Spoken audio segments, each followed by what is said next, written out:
The diplomatic relationship between Canada and China appears to be on the mend after years of strain and a more recent escalation in trade tensions.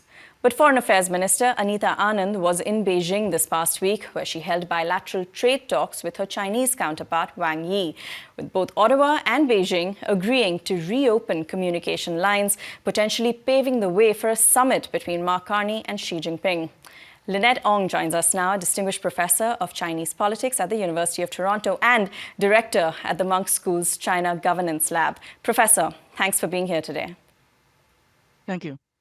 Let me start by asking what you made of Minister Anand's visit to Beijing, because this is only the second time that a Canadian foreign minister has visited China in some 8 years. Is it fair to say that this is significant? Yes, I think this is a significant development. I see this as, at a very bare minimum, a thawing of relations. But I'm also fairly cautious about it. I think it could potentially signal warming of ties between the two countries, but I think it's still early days. There are many hurdles to overcome, such as public opinion in Canada towards China, because they have arbitrarily detained 2 Canadians before.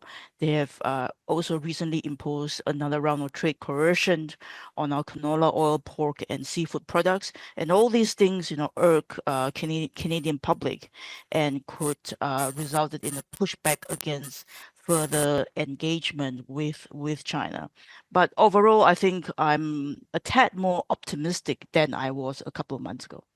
But tariffs really are at the center of a lot of the recent tension. Canada has imposed tariffs on Chinese EVs as well as on steel and aluminum. And in turn, China has imposed tariffs on a number of our agricultural exports, including canola. Now, on Friday, we saw the federal government ease some of those steel and aluminum tariffs, but the 100% tariffs on EVs seem to be the main sticking point as far as China is concerned. Do you expect any movement on that front? I think the context of Canadian tariffs on Chinese electric vehicles or EVs is significant. Canada started imposing that sometime last year after during the Biden administration. So Biden's team imposed tariffs, 100% tariffs on Chinese EVs, and Canada decided to follow suit. So that was the context. But now then we have re-election of President Trump. I think US-Canada relations is now in a different phase compared to when Biden was in power. So we need to think about the context very, very differently. And then, in addition to that, Canada is also in a range of trade negotiations with the United States. And what sort of benefits would tariffs on Chinese EVs bring to Canada? I think that is the very big questions that we have to ask. And the Chinese have more or less explicitly or implicitly linked Chinese EVs to their tit for tat tariffs on our canola oil exports, and that has huge impact on canola oil producers in parts of the country. So at this stage, would you expect that we'd see any sort of movement on that front, or would you say it's entirely off the table? Or is it very much on the table, which is the impression that, maybe Ontario Premier Doug Ford has when he's saying there is no way we should do away with those tariffs on Chinese EVs? Yeah, I think, if Mark Carney, if Prime Minister Carney were to meet Xi Jinping soon, if the 2 heads of state were to meet, I would expect, serious discussion about taking off tariffs on both fronts, on canola oil, EVs and them to us. I think that's both welcoming moves. I think all these, tit for tat tariffs strategies is very unproductive. I think, the bilateral relations are very important. It should go beyond short-term calculation, and we should think about, the strategic objectives and things that are at stake much more than short-term calculation. In fact, to your point, on the back of Anita Anand's visit, Beijing has said it's willing to restart dialogues at all levels. We're looking at a revival of the existing strategic partnership. What is the diplomatic and economic potential here? Given the fact that China is our second biggest trading partner, and like you said, our trade ties with the US are fairly strained at the moment.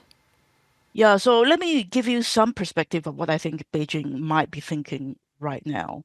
So aside from kind of sectorial calculation on trade such as canola oil, such as EVs, I think more broadly speaking, we have seen Beijing toning down on its wolf warrior diplomacy, partly because Chinese economic recovery has been very slow.